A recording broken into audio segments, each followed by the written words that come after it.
Selamat siang Bapak Ibu sekalian, pimpinan dan anggota Komisi 9, Bapak Ibu dari Kementerian Ketenagakerjaan yang kita hormati dan banggakan. Saya Dr. Gamal dari fraksi PKS Dapil Jatim 5 Malang Raya. Pertama, tentu kami sangat apresiasi sekali terkait pencapaian dalam konteks tata kelola keuangan publik Public Financial Management, khususnya opini WTP BPK selama 5 tahun berturut-turut. Dan saya sangat mengapresiasi penurunan temuan BPK yang drastis menjadi tahun 2025 dari 63 di tahun 2022. Itu menunjukkan bagaimana kepemimpinan Pak Menteri melakukan sebuah reformasi besar dalam konteks tata kelola keuangan, dan termasuk kami mengapresiasi nilai kinerja anggaran sangat baik dan IKPS 92,09. Kedua, saya ingin mengkritisi terkait dengan ketimpangan postur belanja yang saya lihat terjadi dominasi jaring pengaman pasif dibandingkan reskilling aktif. Seperti bantuan subsidi upah, angkanya 9,63 triliun, itu sifatnya pasif atau cash transfer. Lalu jaminan kehilangan pekerjaan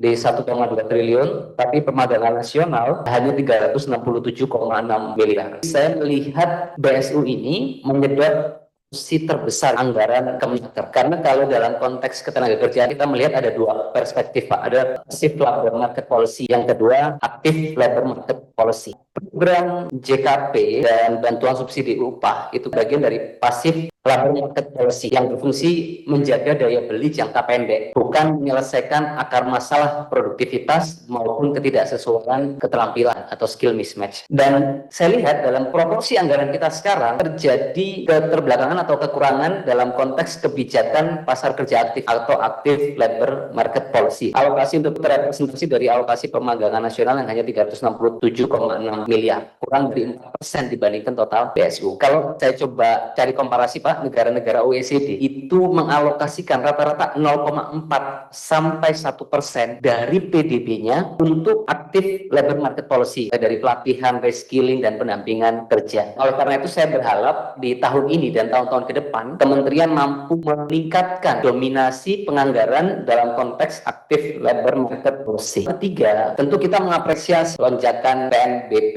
144,8%. Saya melihat ini lebih dalam. Penerimaan 2,24 triliun dari 1,5 triliun ini capaian yang sangat kami apresiasi. Pertanyaannya, dari mana kenaikan ini terjadi? Apakah dari dana kompensasi penggunaan tenaga kerja asing atau dari sertifikasi perizinan K3? Saya pikir ini penting untuk bisa Bapak lakukan sehingga kita mampu melakukan percepatan akseleratif ke depan. Dan kita mampu juga mengevaluasi apakah peningkatan ini menggambarkan ekosistem ketenagakerjaan yang positif. Misalkan, jika peningkatan NBP ini terjadi pada konteks dana kompensasi penggunaan tenaga kerja, jika pendorong utamanya dari DKP TKA, artinya terjadi lonjakan alih guna tenaga kerja asing di sektor-sektor industri domestik yang seharusnya memicu pertanyaan kita, sejauh mana transfer teknologi dan pendampingan tenaga kerja lokal benar-benar berjalan. Dan jika pendorongnya adalah biaya sertifikasi atau perizinan K3, apakah ini menunjukkan tingginya biaya regulasi yang dibebankan kepada dunia usaha di tengah kondisi manufaktur yang sedang tertekan? Bagaimana peningkatan PNBP ini tidak mengorbankan atau menegasikan ekosistem ketenaga kerjaan kita? Itu 3 pandangan kami. Terima kasih atas kinerja rekan-rekan di Kementerian Tenaga Kerja, khususnya dalam meningkatkan laporan keuangan ini. Semoga